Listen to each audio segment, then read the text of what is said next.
Opinion Battlegrounds with Terence Fane-Saunders, brought to you by Chelgate, International Strategic Issues Management Consultants. Welcome to Opinion Battlegrounds.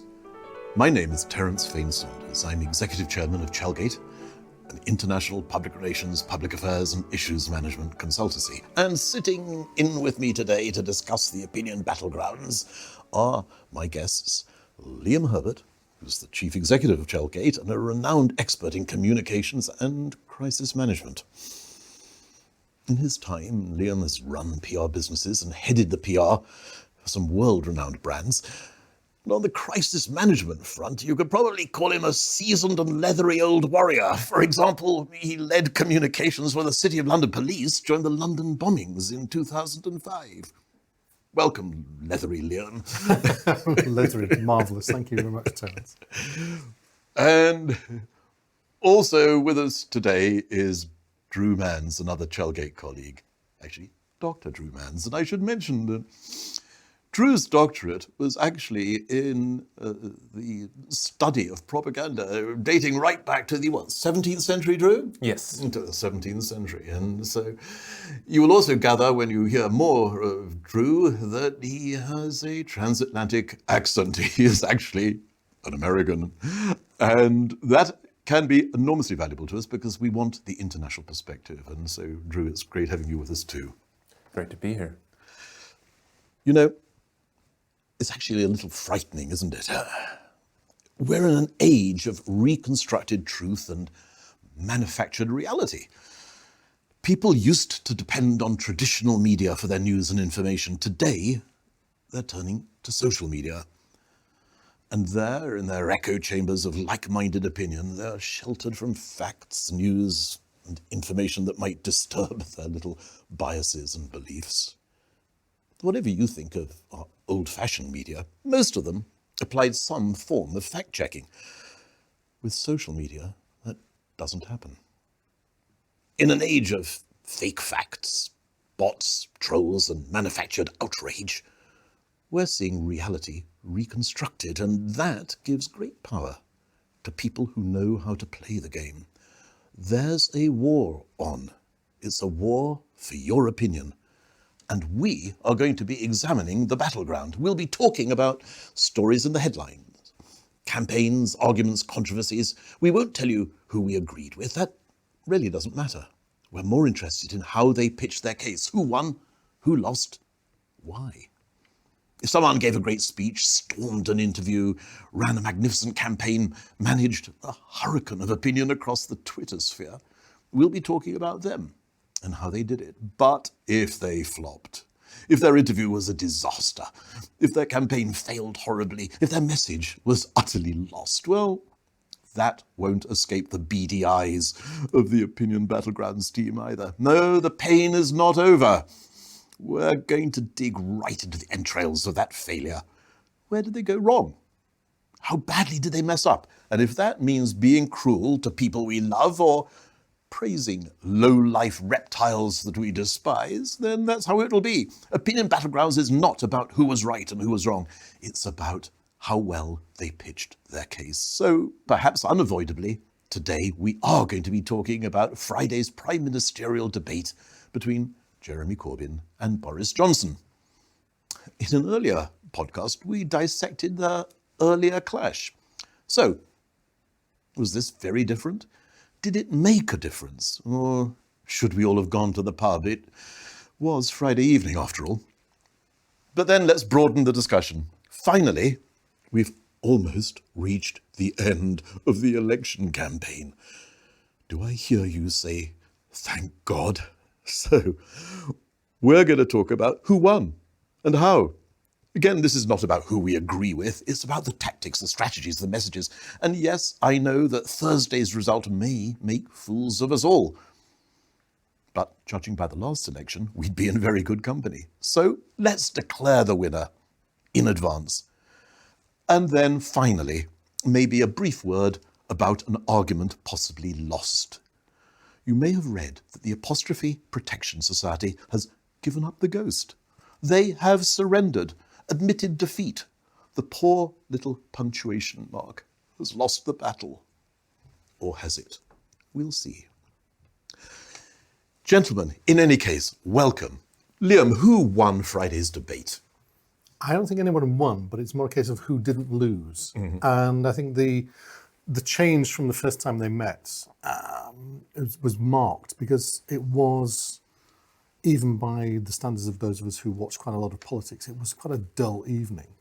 There was a lot of sticking to messages. There was a lot of playing exactly to the line. And the challenge at the outset was that that Corbyn had to make an impact if he wanted to make an impact on the electorate. I don't think that really came across at all. But neither did Boris then actually stand up and make a mess of things either. They were all very controlled, and it's probably one of the most polite debates that we've had throughout the entire period.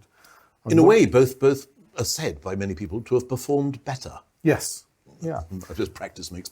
And I guess the polite thing was also important, because one of the marks of the multi-leader debates they've been very acrimonious. There's been a lot of shouting and challenging across there without any kind of reasoned argument. And there was a much more structured approach to this one. Which probably didn't really help the Labour Party if they had to close the gap. But Drew, how did you see it? I agree. I think it was rather boring. I think of the two, Johnson did seem more animated. You know, he was grabbing onto the lectern and he would give his lots of hand gestures and things. And Corbyn seemed more, interestingly enough, he seemed angrier. He seemed more reserved. But again, he tends to be like that. But in this case, I would say that if you were to hold the gun to my head and force me to choose, I'd say definitely Johnson performed better in this case. It was for Johnson to lose as well, and we've seen throughout the campaign that he's been kept on as tight a leash as possible. But equally, Corbyn has very long-held, very passionate beliefs, whereas you can never really say that about Boris Johnson. Exactly, and I think that does come through, but I don't know that it's necessarily won Corbyn a lot of votes in any case. There was one moment I felt we were teetering on the brink of something that could have been quite dramatic. Corbyn did want to bring up the matter of racist comments made in the past by Boris Johnson. Potentially, that could have been quite inflammatory. But he hesitated. He went so far, what he said was that it was a failure of leadership when you use racist remarks to discredit different people in our society. Well, in a way, it wasn't failure of leadership, because what he was actually talking about was some remarks which Johnson wrote a number of years ago when he wasn't leader. So it wasn't about a failure of leadership. But the remarks Johnson made, by any standards, I would have thought would widely be considered unacceptable in a man who wants to be Prime Minister. He referred to black people as, quotes, pickaninnies with watermelon smiles, and also compared Muslim women wearing their face veils to bank robbers and letterboxes. Those are incredibly offensive things to say, and even he said them a few years ago. Now, if Corbyn had actually quoted him, I think it would have made life very, very uncomfortable for Johnson. It was interesting to me that Corbyn just seemed to hesitate to go quite that far. I'm not sure if that was a strategic mistake or not. What do you think? I think potentially he was also anticipating an attack because as we know, there's the anti-Semitic issue now within Labour, so he was anticipating perhaps a counterattack when it comes to racism on that front. And I think also, I remember there being a statement during the debate about actually Johnson mentioned Corbyn's support for the IRA. And that was another kind of huge point. But that got the first round of applause right. in the debate. Actually. Exactly. Yeah. So I think Corbyn it seemed to me that he was holding off a bit. I'm not sure, I'm not entirely sure why. I would have taken the gamble if I'd been him. I think he needs actually to be taking a few gambles now, because I think whichever poll you follow, the gap is still there and it needs to be closed somehow. I don't know. There was something in the two debates. Look, I got to admit, I think my comments last time, and this is incredibly rare, I was wrong. I may have been wrong in that I said that I felt that Johnson had performed less well because Corbyn seemed to be speaking from the heart, had touched on a number of really emotive points to do with homelessness and poverty and the health service and so on, whereas Johnson seemed to be working from a script provided by his handlers where he just brought every answer back to Brexit. And I said, in my view, therefore, Corbyn won the debate, whatever the polls might have been showing. And in some ways, I still believe that. But strategically, I think maybe I was wrong. It goes against all my own instincts because I sit there listening to Johnson, as you said, Liam, speaking not really ever felt from the heart, not really touching the emotions, but simply hammering the same message again and again and again. Corbyn, I felt, came over rather well as a person, as somebody with true convictions and talking about things that mattered to him.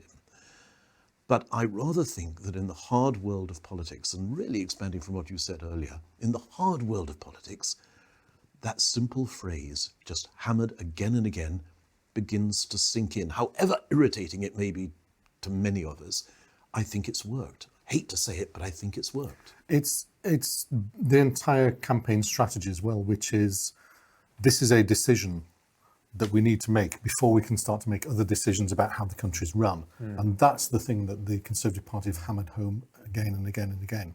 Now, whilst the Labour position of we'll renegotiate a better deal than the deal that we have currently, and then we'll have a referendum, and I, as Prime Minister, will be non-partisan in this.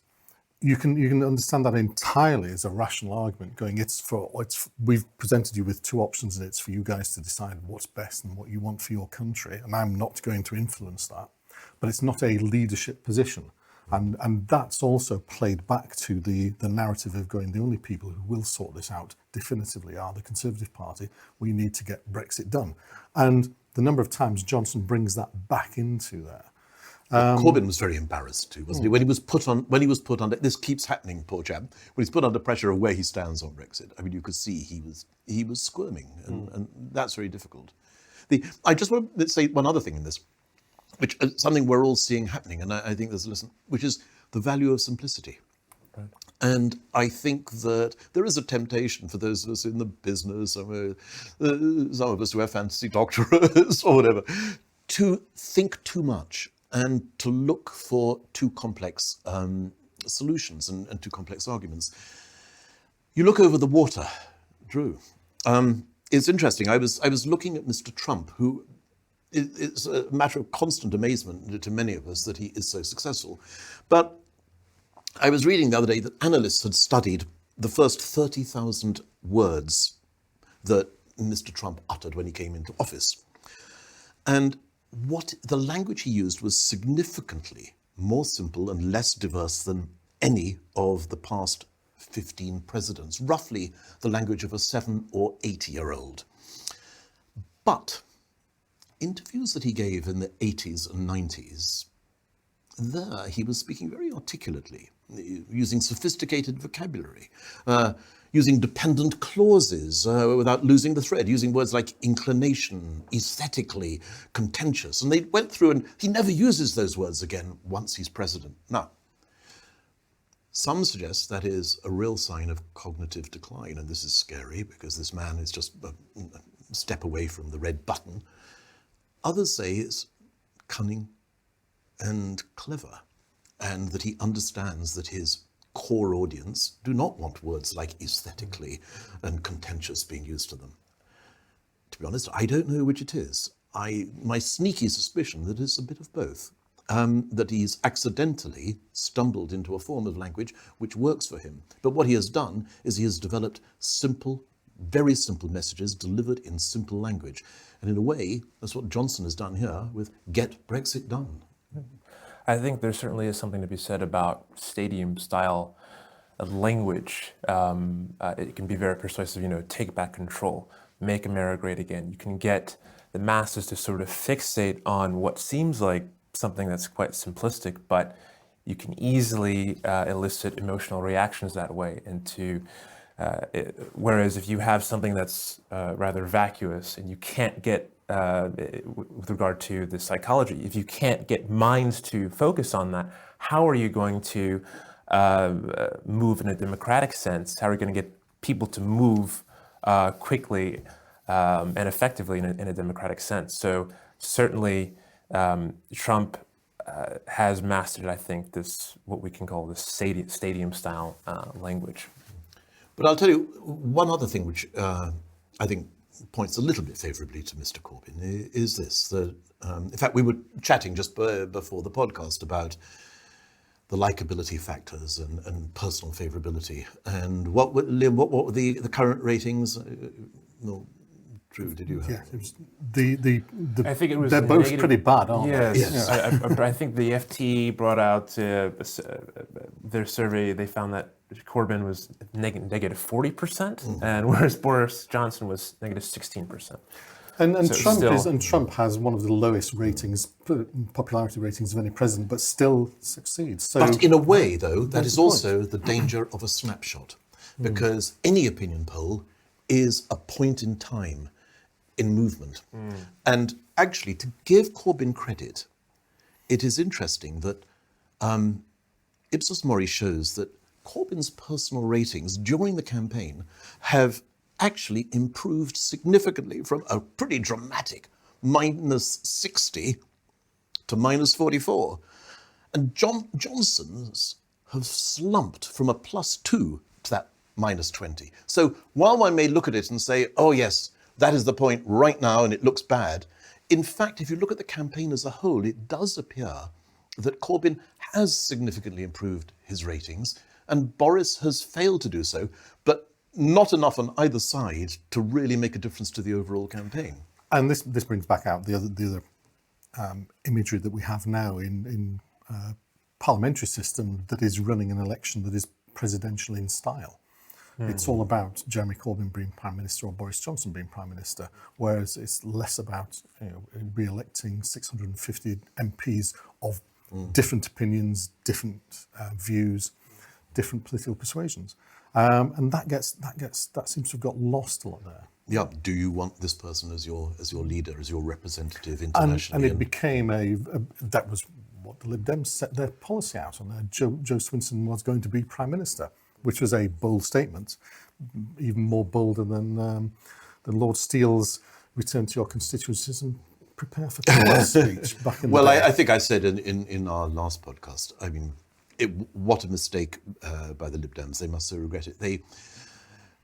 They bet the house on the idea of a presidential campaign, and to have their battle bus with that picture of Joe Swinson on and describing themselves not as the Lib Dems, but as Joe Swinson's Lib Dems. That might have worked if she had turned out to be a megastar on the campaign trail.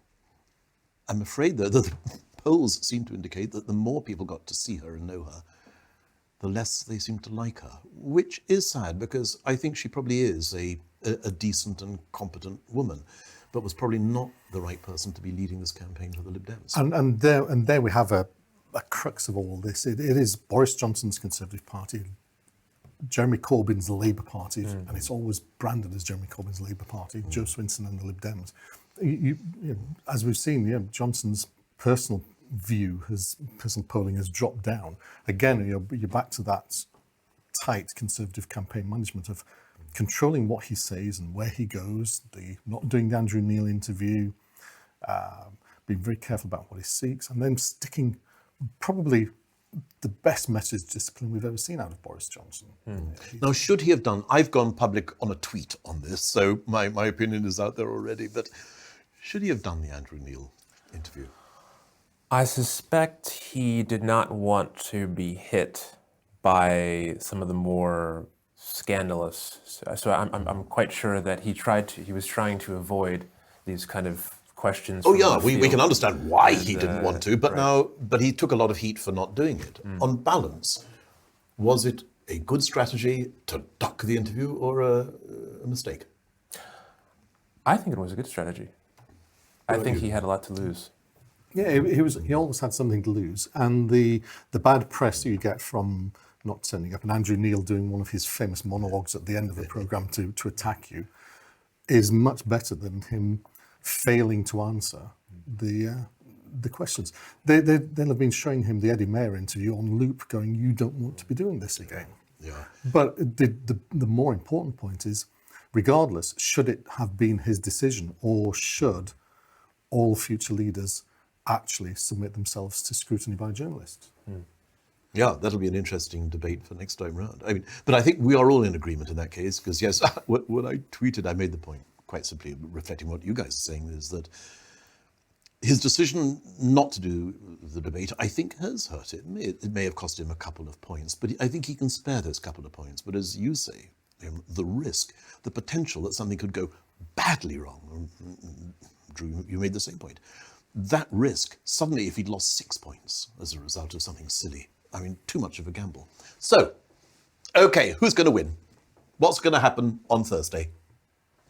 Who's won the campaign? Oh, we'll let our American colleagues come first. I think that Boris Johnson has come across as more of a persuasive, as more of a charismatic person. I'm not sure how that will translate, but my sense is that he will win the election. I just think that it's very, as we can see with Trump, it's quite if you've built up your entire career, your entire persona, as someone who is known for their eccentricities, I think it's very difficult to get rid of that, and that sticks with people. And I believe that will carry Mr. Johnson forward. Okay, what majority?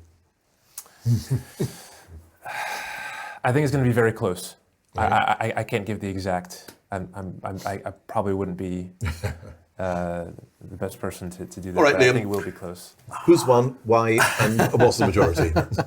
Well, interestingly, the Conservatives and Johnson are out targeting in the final few days the Labour marginal seats. And given that between 10 and 30% of people make up their minds who they're going to vote for during the last few days of an election, which raises another question, why do we have a very long campaign on that basis? Let's get the election done might be a new campaign slogan.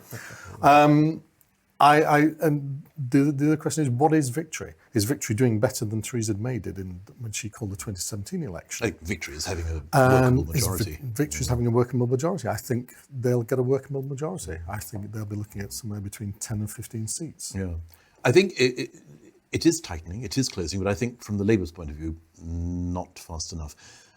I haven't enjoyed the Tory campaign. I felt in some ways, as many political campaigns, that it was a dishonest one, but I think I have to admit, and almost reluctantly, that it was probably effective for their limited goals.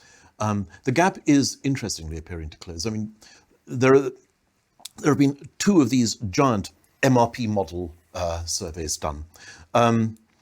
YouGov did the first one, and that predicted a 68-seat majority. Then Data Praxis on Tuesday came out with theirs, which is a more recent one.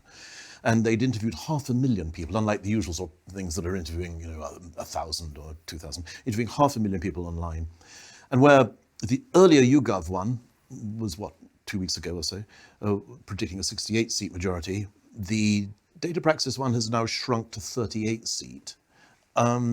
And again, as I said earlier, nothing is static. We're in a time of movement. So I tend to share with you guys the thought that we're looking at a Conservative overall majority, but not a particularly comfortable one. The next MRP is out tomorrow, Yeah. so it'll be interesting to see how that, but there is a decline downwards. And the more of a view on actively encouraging tactical voting this time, and that play a difference in perhaps the southwest.